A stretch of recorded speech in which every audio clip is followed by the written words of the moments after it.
Hi guys, welcome back to my channel. तो आज के वीडियो का टॉपिक होगा Melbourne Star women versus Melbourne Renegades women. ये मैच होने वाला है मेलबोर्न जंक्शन ओवल स्टेडियम पे 16 नवंबर को, वो भी सुबह के 8:10 पे। बड़ा इंटरेस्टिंग मैच होने वाला है, बड़ा सुनहरा मौका है ग्रैंड लीग जीतने का। तो आगे हम इस वीडियो में बात करेंगे कि कौन सा प्लेयर फॉर्म में है, कौन सा प्लेयर फॉर्म में नहीं है, कौन सा प्लेयर का हेड-टू-हेड रिकॉर्ड अच्छा है, कौन सा प्लेयर का वेन्यू पे रिकॉर्ड अच्छा है, कौन कौन से प्लेयर ट्रम्प कार्ड पिक हो सकते हैं, कौन से प्लेयर मस्ट पिक हो सकते हैं, किस प्लेयर को हमें कैप्टन बनाना चाहिए, किस प्लेयर को हमें वाइस कैप्टन बनाना चाहिए, और ग्रैंड लीग टीम देखेंगे। तो वीडियो को जरा भी स्किप मत करना, पूरा देखना। चैनल पे नए हो तो चैनल को सब्सक्राइब कर देना और बेल आइकन को भी दबा देना ताकि मेरे हर वीडियोस की नोटिफिकेशन आपको समय पे मिले। तो चलिए शुरू करते हैं पिच रिपोर्ट से। तो ये बैटिंग फ्रेंडली पिच है और पेसर और स्पिनर दोनों के लिए मददगार पिच है। देख सकते हैं जो इस वाले ग्राउंड की जो पिच है बहुत ही ज्यादा फ्लैट पिच है, बैटर्स के लिए एडवांटेजेबल है, साथ ही में हाई स्कोरिंग मैच हो सकता है। वही अगर बॉलर्स की बात करें तो पेसर और स्पिनर दोनों को यहाँ पे अच्छा खासा एडवांटेज देखने को मिल सकता है। बात करेंगे पिच रिकॉर्ड की तो देख सकते हैं आप लोग टोटल मैचेस इस ग्राउंड पर अभी तक 12 खेले गए हैं। जिन्होंने बैटिंग पहले की वो 5 बार जीती और जिन्होंने बॉलिंग पहले की वो 7 बार जीती है। मतलब देख सकते हो इस वाले ग्राउंड पर कुछ भी हो जाता है, टारगेट डिफेंड भी हो जाता है, टारगेट चेस भी हो जाता है, क्योंकि फ्लैट पिच है। उस वजह से क्या है ना, कभी कभी फर्स्ट इनिंग में हाई स्कोरिंग मैच हो जाता है, उस वजह से टारगेट डिफेंड करना आसान हो जाता है, या तो कभी कभी हाई स्कोरिंग मैच भी चेस हो जाता है। एवरेज स्कोर की बात करें तो वो है 131 है। हाईएस्ट टोटल की बात करें तो वो है 177। लोएस्ट टोटल की बात करें तो वो है 74। देखो अगर Melbourne Star woman first inning में बैटिंग करती है तो कम से कम 170 से लेके 190 के बीच में टारगेट बन सकता है, क्योंकि मेलबोर्न स्टार्स वुमेन्स का बैटिंग लेना बहुत ही अच्छा है। वही अगर Melbourne Renegades women's first inning में बैटिंग करते हैं तो ज्यादा नहीं 170 के नीचे ही टारगेट बन जाएगा, क्योंकि मेलबोर्न रेनिगेट्स का बैटिंग लाइनअप तो अच्छा है, लेकिन ओवर कॉन्फिडेंस के चक्कर में बैटर्स बहुत ज्यादा मतलब स्ट्रगल कर रहे हैं। बात करेंगे कि इस ग्राउंड पर लास्ट के 5 मैचों में कितने विकेट्स गए, तो देख सकते हैं आप लोग इस ग्राउंड पर लास्ट के 5 मैचों में 53 विकेट गए हैं। उसमें से पेसर्स ने 20 विकेट निकाले और स्पिनर्स ने 33 विकेट निकाली। मैंने आपको पहले कहा था कि इस वाले पिच पर पेसर और स्पिनर दोनों को यहाँ पे अच्छा खासा मदद मिलती है। तो देख सकते हैं जो लास्ट के 5 मैचेस खेले गए हैं इस वाले ग्राउंड पर, पांचों ही मैच में पेसर और स्पिनर दोनों ने इक्वल विकेट निकाली। हालांकि इक्वल नहीं बोल सकते, लेकिन पेसर्स को भी ठीक ठाक विकेट मिली है। ऐसी बात नहीं है कि इस वाले पिच पर पेसर्स को बिल्कुल ही विकेट नहीं मिली है, मिलती है, पेसर्स को भी अच्छे खासी विकेट मिलती है। बात करेंगे हेड-टू-हेड रिकॉर्ड की लास्ट के 5 सालों में, तो देख सकते हैं आप लोग मेलबोर्न स्टार्स वुमेन्स अभी तक 5 बार जीत चुकी है, वही मेलबोर्न रेनिगेट्स वुमेन्स अभी तक 4 बार जीत चुकी है। मतलब देख सकते हो किसी ने भी किसी को डोमिनेट नहीं किया, एवरेज ही रिकॉर्ड है। लेकिन इस वाले मैच में जो टीम टारगेट चेस कर रही होगी वो टीम जीत जाएगी। बात करेंगे मेलबोर्न स्टार्स वुमेन्स के पॉसिबल प्लेइंग 11 के बारे में। लैनिंग, रायस, Amy, Annabel, Marizanne, Gibson, Kim, Sasha, Georgia, Gibson और सोफी। बात करेंगे मेलबोर्न स्टार्स वुमेन्स के प्लेयर्स के स्टैट्स के बारे में। तो सबसे पहले आता है मैग लैनिंग। मैग लैनिंग की बात करते तो देखो ये अटैकिंग नेचर की बल्लेबाज है, ज्यादा टाइम नहीं लेते सेट होने के लिए, 7 से 8 बॉल लेते सेट होने के लिए। एक बार सेट हो जाए फिर इनका आउट करना थोड़ा मुश्किल हो जाता है। एक बार सेट हो जाए फिर ये पेस और स्पिनर दोनों को अच्छा खेल लेते हैं। एक्सपीरियंस बैटर है, ऑस्ट्रेलिया की बहुत सालों से खेल रहे हैं, तो पता है पिच के बारे में, बॉलर्स के बारे में, तो कभी गलती नहीं करती है। जो इन्होंने लास्ट के 2 मैचेस खेले इस वाले लीग में, दोनों ही मैच में 50 के ऊपर रन बनाते आ रहे हैं। दोनों ही मैच में विनिंग पारी खेली है इन्होंने। पहले वाले मैच में 60 रन बनाए और लास्ट वाले मैच में 90 रन बनाए। मतलब देखो इनका आउट करना थोड़ा मुश्किल हो जाता है, अगर इनका आउट कर दे तो पूरी बाजी पलट जाती है। हेड टू हेड खेलना पसंद करते, 40 के एवरेज से रन बने और वेन्यू पर भी 50 के एवरेज से रन बने। ट्रम्प कार्ड प्लेयर हो जाते हैं, ओपनिंग करेंगे तो अच्छा खासा एडवांटेज मिल जाएगा। चाहे फर्स्ट इनिंग में बैटिंग करे या सेकंड इनिंग में बैटिंग करे, कम से कम 100 पॉइंट के ऊपर पॉइंट देकर जा सकते हैं। कैप्टन और वाइस कैप्टन दोनों की अच्छे खासे दावेदार हो जाते हैं। बात करेंगे रायस। रायस की बात करते तो देखो अच्छे खासे ऑलराउंडर है। पहले तो बॉलिंग की बात करें तो देखो ये अच्छे खासे पेसर है, हालांकि इनके पास गति नहीं है और ना ही वेरिएशन है। उस वजह से क्या है ना, इनको ज्यादा बॉलिंग तो कराई नहीं जाएगी, क्योंकि इनके टीम के पास ऑलरेडी बहुत सारे बॉलर हैं। हालांकि लास्ट वाले मैच में इनको 1 ओवर कराया गया था, उसमें से विकेटलेस रहते। पहले वाले मैच में इनको बॉलिंग नहीं कराई थी, तो हो सकता है इस वाले मैच में बॉलिंग तो नहीं कराई जाए, बैटिंग ही करेंगे। तो बैटिंग की अगर बात करें तो देखो ये थोड़े बहुत मतलब टेक्निकल बल्लेबाज है, थोड़ा समय लेते सेट होने के लिए। लेकिन इनका डिसएडवांटेज ऐसा है कि अगर ये शुरुआत के बॉल में अगर ये बाउंड्री ना मारे तो एक ये क्या है ना, इनको ऐसा लगता है कि अभी बाउंड्री मारना चाहिए, रन रेट बढ़ाना चाहिए। तो कभी कभी ना मतलब हाई शॉट की तरफ जाते हैं। ज्यादातर ये ग्राउंड शॉट नहीं मारती, ज्यादातर हाई शॉट ही मारते हैं। हाई शॉट मारते हैं उस वजह से इनको विकेट जाने के चांसेस थोड़े बहुत बढ़ जाते हैं। लास्ट के दोनों ही मैच में फ्लॉप होते आ रहे, कुछ खास परफॉर्म नहीं किया। इस वाले मैच में भी कुछ खास परफॉर्म करने के चांसेस नहीं है, थोड़े रिस्की पिक हो जाते हैं। ज्यादा से ज्यादा 6 से 7 टीम में ट्राई करके चलेंगे हम इनको, और स्मॉल लीग में तो एक भी टीम में पिक करके मत चलना। बात करेंगे एमी। एमी की अगर बात करें तो देखो अच्छे खासे अटैकिंग नेचर की बल्लेबाज है, लेकिन सिचुएशन के अनुसार खेलती है।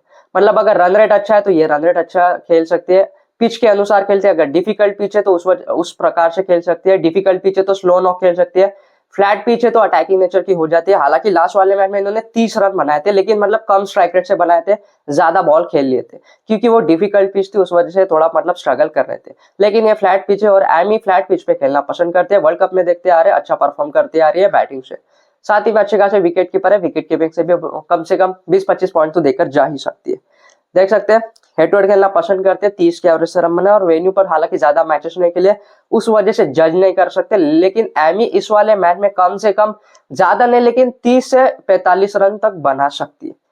ये भी ट्रम्प कार्ड प्लेयर हो जाता है, इतना तो परफॉर्म कर सकते हैं कि ग्रैंड लीग टीम में जरूर शामिल होंगे। हालांकि कैप्टन बनाना रिस्की हो सकता है। बात करेंगे एनाबेल। एनाबेल की अगर बात कर तो देखो ये अच्छी खासी ऑलराउंडर है, बैटिंग बॉलिंग दोनों से भी पॉइंट दे देती है। बैटिंग की बात कर तो ये भी अटैकिंग नेचर की बल्लेबाज है, ज्यादा टाइम नहीं लेते सेट होने के लिए, 6 से 7 बॉल ले सकते हैं सेट होने के लिए। एक बार सेट हो जाए फिर ये पेसर और स्पिनर दोनों को ही अच्छा खेल लेते हैं। हालांकि देखो ये ऐसी बल्लेबाज है, अगर मतलब कभी कभार नहीं है, मतलब मारने के चक्कर में आउट भी हो जाती है, लेकिन अगर ये संभल के खेले, जिम्मेदारी से खेले, स्ट्राइक रोटेट करते हुए खेले, सिंगल रन बनाए, बाउंड्री मारे, सिंगल मारे, ऐसा अगर खेले तो बड़ा नॉक खेल सकती है। पहले वाले मैच में ऐसा ही परफॉर्म किया था तो 54 का नॉक खेल पाए थे। लास्ट वाले मैच में क्या है ना, जल्दी आउट हो गए थे, हालांकि ज्यादा बॉल भी नहीं थी खेलने के लिए तो कोई दिक्कत नहीं, लेकिन एनाबेल अच्छा परफॉर्म कर सकते बैटिंग से। अगर इन्होंने 25-30 रन भी बना दिए ना तो बहुत हो जाते, क्योंकि बॉलर भी अच्छे है, पूरे के पूरे 3 से 4 ओवर कर सकती है। अच्छे खासे पेसर इनके पास, गति भी और वेरिएशन है, उस वजह से बहुत सारे बैटर्स इनके अगेंस्ट स्ट्रगल करते हैं। लास्ट वाले मैच में क्या है ना, बारिश आ गई थी, उस वजह से इन्होंने 2 ही ओवर डाले थे। अगर बारिश ना आई तो पूरे 4 ओवर कंप्लीट कर देते, 4 ओवर डालते तो 2 विकेट भी निकाल लेते। इस वाले मैच में पूरा ऑलराउंडर परफॉर्मेंस दे सकते हैं। ट्रम्प कार्ड प्लेयर है, इनको भी आप कैप्टन वाइस कैप्टन बना सकते हो, सेफ ऑप्शन है। बात करेंगे मरीजन, इनका भी सेम वैसा ही है, ये भी मतलब अच्छे खासे ऑलराउंडर है। पहले तो बैटिंग की अगर बात करें तो देखो लास्ट के दोनों ही मैच में बैटिंग से तो कुछ खास परफॉर्म नहीं किया, क्योंकि लास्ट के दोनों ही मैच में 0 पे आउट हो गए हैं। क्योंकि मरीजन जो है वो टेक्निकल बल्लेबाज है, थोड़ा समय लेते हैं सेट होने के लिए, उस वजह से मतलब क्या है ना, अंडर प्रेशर होती है। अगर रन रेट अच्छा है इनका टीम का तो ये अंडर प्रेशर होकर बड़े शॉट की तरफ जाती है और अपनी विकेट फेंक देती है। अगर ये संभल के खेले, जिम्मेदारी से खेले, थोड़ा समय ले पिच को पढ़ने में, बॉल को समझने में, अगर चाहे तो 15 बॉल में 15 रन भी बनाए फिर अटैक करे तो अच्छा परफॉर्म कर सकती है। लेकिन कोई बात नहीं, क्योंकि बॉलर भी अच्छे है, पूरे के पूरे 3 से 4 ओवर ये भी कर सकती है। लास्ट वाले मैच में 2 ही ओवर डाले बारिश के कारण, फिर भी इन्होंने 1 विकेट निकाल ली थी, तो अच्छे खासे है, ज्यादा से ज्यादा 70 से 90 पॉइंट ये भी देकर जा सकती है। लेकिन मतलब इतना मान लो कि ये ग्रैंड लीग टीम में तो जरूर शामिल होंगे। बात करेंगे गिब्सन। गिब्सन की बात कर तो देखो ये अटैकिंग नेचर की बल्लेबाज है, ये ज्यादा टाइम नहीं लेते सेट होने के लिए, 4-5 बॉल ही लेती है। इनका रोल ही ऐसा है कि आओ और अटैक करो, क्योंकि most of the time 15-16 over के बाद ही आते हैं। क्या है ना, इनको ज्यादा बॉल नहीं मिलते खेलने के लिए, तो इनका रोल वैसा ही होता है। पहले वाले मैच में तो अच्छा परफॉर्म किया था, लेकिन लास्ट वाले मैच में क्या है ना, इनको ज्यादा बॉल नहीं मिलती खेलने के लिए, उस वजह से परफॉर्म नहीं कर पाए। ये अगर मतलब 15 ओवर के पहले आते हैं ना तो अच्छा परफॉर्म करने के चांसेस है। देखो अगर मैं इनकी टीम अगर फर्स्ट इनिंग में आती है तो हो सकता है गिब्सन को बैटिंग करने का ज्यादा मतलब चांस मिले, ज्यादा बॉल मिले खेलने के लिए। अगर इनकी टीम टारगेट चेस कर रही होगी तो हो सकता है गिब्सन को ज्यादा मतलब गिब्सन ज्यादा रन ना बनाए, क्योंकि इनकी टीम का बैटिंग करना बहुत ही अच्छा है, टारगेट चेस करना पसंद करते हैं। मैग लैनिंग ही अकेले ही 60-70% रन बना देंगे। तो गिब्सन को अगर मतलब टॉस के ऊपर डिपेंड है, फर्स्ट इनिंग में इनकी बैटिंग आती है तो पिक करके चलना। बात करेंगे किम गार्थ। किम गार्थ की बात कर तो अच्छे खासे ऑलराउंडर है। पहले तो बॉलिंग की अगर बात कर तो देखो लास्ट वाले मैच में 2 ओवर डाल दिए थे, लेकिन देखो कभी कभार इनको बॉलिंग करने का चांस मिलता है, कभी नहीं मिलता। हालांकि इस वाले पिच पर स्पिनर्स को ज्यादा मदद मिलती है एज कम्पेयर टू पेसर्स, तो किम को हो सकता है ज्यादा ओवर ना डाले। लास्ट वाले मैच में 2 ही ओवर डाले थे, इस वाले मैच में भी 2 ही ओवर डालेंगे। इस वाले मैच में हो सकता है विकेट लेस रहे। और बैटिंग की बात करो तो 7वें पोजीशन पे आते हैं, 17-18 ओवर में ही आते बैटिंग करने के लिए, तो ज्यादा रन नहीं बना पाएंगे। ज्यादा से ज्यादा 5-6 टीम में ट्राई कर लेना ग्रैंड लीग में। स्मॉल लीग की बात करो तो स्मॉल लीग में तो पिक करके मत चलना। बात करेंगे साशा। साशा की बात करो तो देखो अच्छे खासे स्पिनर है, क्वालिटी गेंदबाज है। हालांकि देखो ज्यादा से ज्यादा ये भी 2-3 ओवर डाल सकते हैं।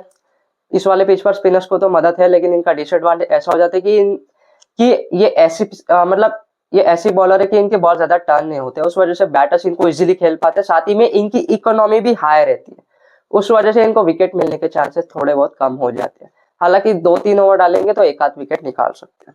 लेना हो तो इनको भी 5-6 टीम में ट्राई कर सकते हो। बात करेंगे जॉर्जिया। जॉर्जिया की बात करते देखो ये अच्छी खासे पेसर है, गति तो है लेकिन वेरिएशन नहीं है। वेरिएशन ना होने के कारण इनके बॉल सीधे सीधे आते हैं, गति होने के कारण बैटर्स मतलब इनको अगर मतलब टच भी करते तो बॉल सीधे बाउंड्री के पार जाता है। लास्ट के 5 मैचेस के लिए इन्होंने 5 में से एक ही बार 2 विकेट निकाले, बाकी के 4 बार विकेटलेस रहे। मतलब देखो ज्यादातर बैटर्स इनको अपने विकेट फेंकते नहीं है, चाहे अटैक करे या डिफेंड करे, इनको विकेट मिलने के चांसेस कम हो जाते हैं। इनको भी ज्यादा टीम में ट्राई मत करना, और स्मॉल में तो एक भी टीम में पिक करके मत चलना। बात करेंगे गिब्सन। गिब्सन की अगर बात करें तो ये भी अच्छे खासे स्पिनर है, क्वालिटी गेंदबाज है, इनके पास भी वेरिएशन है। हालांकि लास्ट वाले मैच में एक ही ओवर डाला था। देखो लास्ट के 5 में से 2 बार विकेट लेते, बाकी के मैच में विकेट लेते आ रहे। हालांकि जो बैटर्स है इनके अगेंस्ट ज्यादा अटैक नहीं करते, उस वजह से इनको ज्यादा विकेट नहीं मिलती। ज्यादातर इनको डिफेंड ही करते हैं, सिंगल रन बनाते हैं, उस वजह से इनको विकेट नहीं मिलती। हालांकि इनकी इकोनॉमी लो रह सकती है, 6-7 की इकोनॉमी रह सकती है और एक आधी विकेट निकाल सकते हैं। तो इनको भी मतलब ज्यादा टीम में ट्राई करके मत चलना, मतलब कभी कभार ये चल सकती है, चांसेस बहुत कम है। बात करेंगे सोफिया की अगर बात करते तो देखो अच्छे खासे स्पिनर है, क्वालिटी गेंदबाज है, मिस्टीरियस स्पिनर है, इनके पास वेरिएशन है। ये पूरे के पूरे 3 से 4 ओवर कर सकती है, क्योंकि इस वाले पिच पर टर्निंग पिच है, इस वाले पिच पर इनको मदद मिल जाएगी। लास्ट वाले मैच में एक ही ओवर डाला था, स्टिल इन्होंने 3 विकेट निकाल ली थी। तो इस वाले मैच में चांसेस है कि ये पूरे 4 ओवर डाले, अगर 4 ओवर डालेंगे तो 2 विकेट निकाल सकते हैं। हालांकि देखो लास्ट के दोनों ही मैच में विकेट लेते आ रहे, अभी तक विकेटलेस नहीं रहे। इन फॉर्म गेंदबाज है, हेड टू हेड खेलना भी पसंद करते, वेन्यू पर ज्यादा मैचेस नहीं खेले, तो इनको भी आप मतलब 12-13 टीम में तो ट्राई कर सकते हो, 60-70 पॉइंट देखकर जा सकते हैं। बात करेंगे मेलबॉर्न रेनिगेट्स वुमेन्स के पॉसिबल प्लेइंग 11 के बारे में। डवाइना, कर्टनी, अलायस, डिंद्रा, जॉर्जिया, फाल्तुम, टेस, नयोमी, सारा, मिली और चैरिस। बात करेंगे मेलबॉर्न रेनिगेट्स वुमेन्स के प्लेयर्स के स्टैट्स के बारे में। तो सबसे पहले आते हैं पेरिन की अगर बात करें तो अटैकिंग नेचर की बल्लेबाज है, ज्यादा टाइम नहीं लेते सेट होने के लिए, 5-6 बॉल लेते हैं सेट होने के लिए। हालांकि इनका डिसएडवांटेज ऐसा है कि ये पहले बॉल से ही अटैक करने के देखते हैं, उस वजह से क्या है ना, पहले बॉल से ज्यादातर हाई शॉट ही मारते हैं। हाई शॉट जब भी मारते हैं तो कभी कभार मतलब किस्मत अच्छी हुई तो शॉट बाउंड्री के पार जाता है, या तो सीधे फील्डर के हाथ में चला जाता है। पावर प्ले में हाई शॉट मारना बहुत गलत फहमी है, क्योंकि पावर प्ले में बहुत ज्यादा बॉल स्विंग होते हैं, उस वजह से बॉल सीधे बल्ले पे नहीं आती है, उस वजह से ये आउट ज्यादातर होती है। लास्ट के 3 मैचेस के लिए इन्होंने इस वाले लीग में तीनों ही मैच में फ्लॉप होते आ रही है। हाई स्कोर इनका 12 का है, 2 बार तो सिंगल डिजिट स्कोर पे आउट हो चुके हैं। ज्यादातर इन्होंने मतलब ज्यादा मैचेस नहीं खेले हैं बिग बैश लीग में, 3 ही मैच खेले इस वाले लीग में ही, मतलब इनका ज्यादा एक्सपीरियंस बैटर नहीं है, मारने के चक्कर में आउट हो जाती है। अगर ये फर्स्ट इनिंग में आती है या सेकंड इनिंग में आती है तो फ्लॉप होने के चांसेस है। सेकंड इनिंग में आते तो हो सकता है परफॉर्म करे, क्योंकि सेकंड इनिंग में क्या है ना, हो सकता है मतलब बैटर थोड़े बहुत मतलब अच्छा परफॉर्म करे, सेकंड इनिंग में अच्छा परफॉर्म कर सकते हैं, लेकिन फर्स्ट इनिंग में चांसेस कम है। टॉस के ऊपर है, अगर सेकंड इनिंग में इनकी बैटिंग आती है तो ज्यादा टीम में ट्राई कर सकते हो। बात करेंगे वेब की अगर बात करें तो देखो टेक्निकल बल्लेबाज है, शुरुआत में धीरे पारी खेलते, संभल के खेलते, जिम्मेदारी से खेलते, शुरुआत से लेकर एंड तक ग्राउंड शॉट खेलना पसंद करते हैं। जब जब इनको मौका मिलता है शॉट मारने का तो ही शॉट मारते हैं, अदरवाइज नहीं मारती है, बिना फालतू कोई शॉट नहीं मारते। जब इनको ऐसा लगता है कि ये बाउंड्री वाला शॉट है तो ही मारती है। लास्ट वाले मैच में अच्छा खासा परफॉर्म किया था, मतलब उतना स्ट्राइक रेट से नहीं रन बनाए थे, लेकिन अंडर प्रेशर थे, स्टिल इन्होंने अच्छा परफॉर्म किया था। डिफिकल्ट पिच थी, स्टिल इन्होंने 46 का नॉक खेला था, चौके छक्के दोनों ही मार रही थी। लास्ट वाले मैच में भी मतलब छक्का मारने ही गए थे और विकेट चली गई थी, बाउंड्री थोड़ी बड़ी थी उस वाले फील्ड पे, फील्डर लगा हुआ था तो आउट हो गई थी। लास्ट के 3 में से 2 बार अच्छा परफॉर्म किया, एक ही बार सिंगल डिजिट स्कोर बनाया। हेड ऑर्डर वेन्यू दोनों इसमें 30 के एवरेज से रन बनाए हैं। ओपनिंग करेंगे तो अच्छा खासा एडवांटेज मिल जाएगा, चाहे डिफिकल्ट पिच हो या फ्लैट पिच हो, अच्छा परफॉर्म कर सकती है। इतना तो परफॉर्म करके जाएंगे कि ग्रैंड लीग टीम में जरूर शामिल होंगे। बात करेंगे कैप्सी की बात कर तो अच्छे खासे ऑलराउंडर है। पहले तो बैटिंग की अगर बात कर तो देखो अच्छे खासे बैटर तो है, मतलब अटैकिंग नेचर की बल्लेबाज है, ज्यादा टाइम नहीं लेते सेट होने के लिए, सिचुएशन के अनुसार खेलती है। अगर रन रेट अच्छा है तो ये अच्छे खासे रन रेट से खेल सकती है, थोड़ा समय ले सकते हैं, क्योंकि मतलब डिपेंड रहता है कि टॉप ऑर्डर के ऊपर, मतलब ओपनर के ऊपर। अगर ओपनर अच्छा परफॉर्म कर रहा है तो अलायंस भी अच्छा परफॉर्म कर सकती है। अगर ओपनर स्ट्रगल कर रहे हैं तो अलायंस थोड़ा समय ले सकते हैं सेट होने के लिए। लास्ट के 3 में से 2 बार अच्छा परफॉर्म किया है, लेकिन देखो ये ऐसी ऑलराउंडर है, अगर बैटिंग से परफॉर्म नहीं करती तो बॉलिंग से परफॉर्म करती है। मतलब कुछ ही भी बैटिंग से नहीं तो बॉलिंग से, बॉलिंग से नहीं तो बैटिंग से परफॉर्म तो करती है, 70-80 पॉइंट देकर जाती ही है। पहले वाले मैच में बॉलिंग से परफॉर्म किया, दूसरे वाले मैच में ऑलराउंडर परफॉर्मेंस दिया। हालांकि लास्ट वाले मैच में परफॉर्म नहीं किया, ना ही बैटिंग बॉलिंग से, लेकिन इस वाले मैच में बैटिंग और बॉलिंग दोनों से भी परफॉर्म करने के चांसेस है। ट्रम्प कार्ड प्लेयर हो जाते हैं, कैप्टन वाइस कैप्टन दोनों के अच्छे खासे दावेदार हो जाते हैं। इस वाले पिच पर स्पिनर्स को मदद मिलती है तो पूरे के पूरे 4 ओवर डालेंगे, 4 ही ओवर में ये अनप्लेबल हो जाते हैं। बैटर्स इनको अटैक तो करते ही है, अटैक करने के चक्कर में इनको विकेट मिलती ही है। बात करेंगे डिंद्रा।